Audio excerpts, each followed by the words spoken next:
Olha só, o ex-senador Tasso Gereissati do PSDB está arrependido e assustado com o presidente Lula. Ele apoiou o petista no segundo turno das eleições. Abro aspas, estou muito surpreso, disse Gereissati em entrevista ao jornal O Estado de São Paulo, publicada nesta segunda-feira. Ele continuou, eu não esperava que o Lula e sua equipe viessem nessa linha radical de política econômica. Não é radical só pelo fato de ser de esquerda, que tem propostas boas, mas pelas ideias ultrapassadas. Tasso Gereissati ainda classificou o embate de Lula com o Banco Central como desnecessário. Alan Gani, acho que você está até imerso num ambiente em que deve estar escutando bastante isso, né, Alan? Você como economista, como alguém que transita no mercado financeiro, por lá deve estar ouvindo muitas queixas semelhantes a essa do Tasso Gereissati, né, Alan? Pois é, eu não sei por que esse pessoal tá tão surpreso. Porque eu vi assim, muitos economistas, né, inclusive economista do Plano Real, badalados gestores, agora todos eles muito surpresos em relação a essa mudança. Eu não vejo como mudança. Para mim, os sinais estavam muito claros. Então, acreditavam naquele Lula do primeiro mandato. Havia uma dúvida, né, no mercado financeiro se seria o Lula do primeiro ou o Lula do segundo mandato. A verdade é que não é nem do primeiro e nem do segundo. É o Lula Dilma 3.0. Porque até agora o que tem sido proposto é exatamente a mesma política da Dilma Rousseff. Quer dizer, é o aumento do BNDES, é a participação do BNDES como fomentador do crescimento econômico.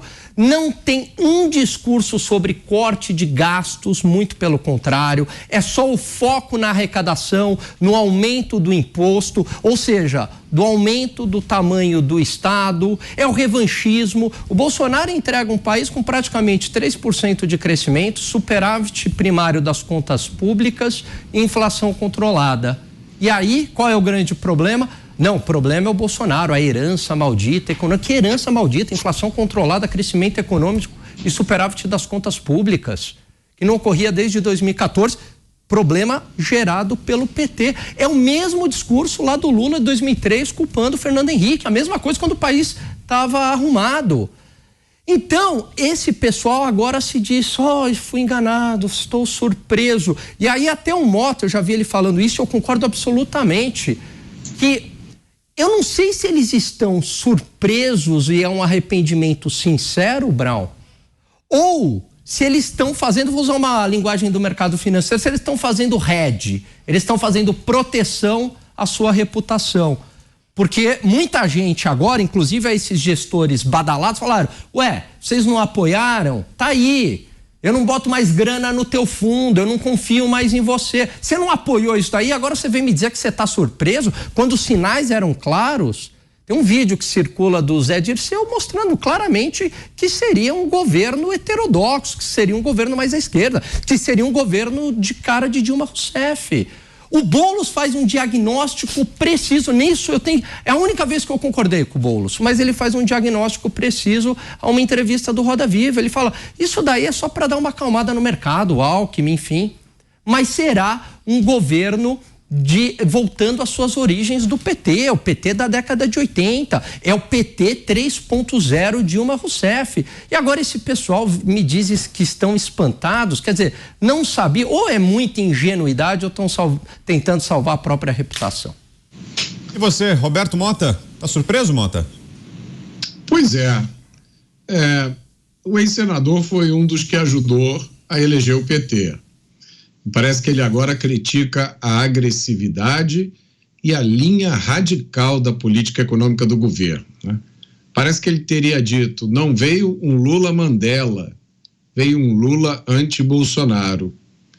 Parece que ele também teria dito que esse governo veio com ideias ultrapassadas, vencidas e que já foram testadas. Essa última afirmação, me corrija se eu estiver errado, é praticamente uma repetição de coisas que eu digo aqui na Jovem Pan desde o início da campanha, né? Agora eu proponho para vocês uma reflexão. Vamos lembrar o histórico de quem deu essas declarações. Ele é ex-governador do Ceará, foi senador de 2003 a 2010 e de 2015 a 2022 e comandou o PSDB 2 vezes. Eu vou dar um palpite aqui, gente, é só um palpite, vamos ver se vocês concordam comigo. Meu palpite é que qualquer pessoa com histórico desse tem acesso a muito mais informações do que eu ou do que você que está me ouvindo agora. Se eu e muitos de vocês que estão me ouvindo agora já sabíamos exatamente o que ia acontecer se o PT voltasse ao poder, como é possível que alguém que ocupou tantas posições importantes na política brasileira não soubesse? Como é possível alguém ter qualquer dúvida sobre o que o PT ia ou não ia fazer se o próprio PT explicou detalhadamente durante a campanha? A única coisa da qual o PT não pode ser acusado, e aí eu vou defender o PT, é de estelionato eleitoral, porque eles explicaram exatamente o que eles iam fazer.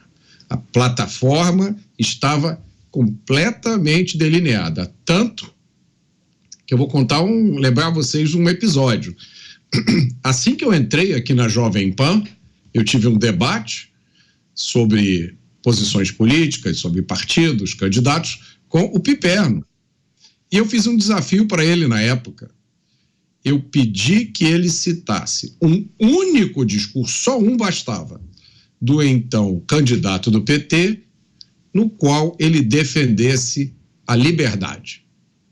Esse desafio está pendente até hoje.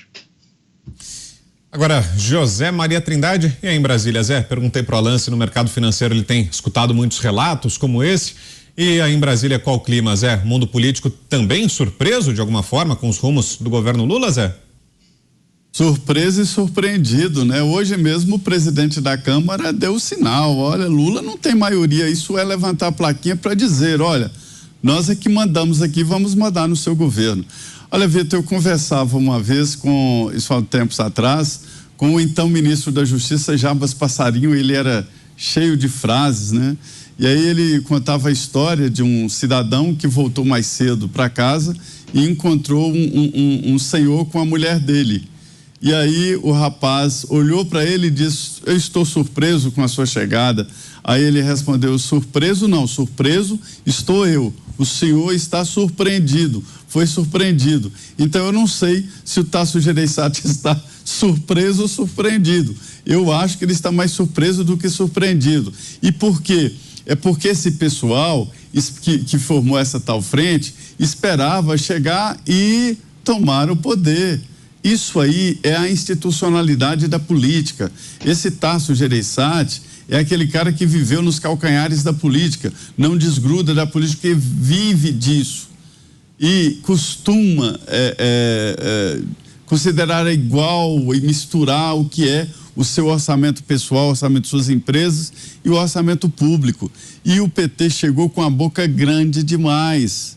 O PT está tomando conta de tudo e querendo todos os cargos. Então, talvez seja essa surpresa dele, porque conhecer o Lula, ele conhece o Lula de muito tempo, né? Não há razão para pensar que seria diferente. Você, Pavi, temos 1 minuto e meio.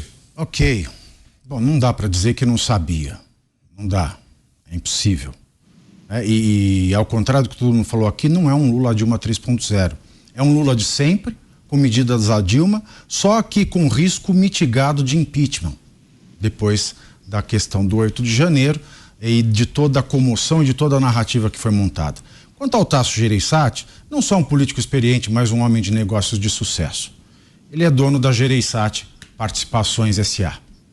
E a Gereissati Participações S.A. tem, dentre a sua carteira de empresas, a Oi, né, que está aí em recuperação judicial faz tempo. Isso me leva a perguntar se algo se esperava desse governo, que afinal de contas foi esse governo que fez todo o desastre dessa empresa de telecomunicações, se a Oi esperava algo desse governo que não aconteceu.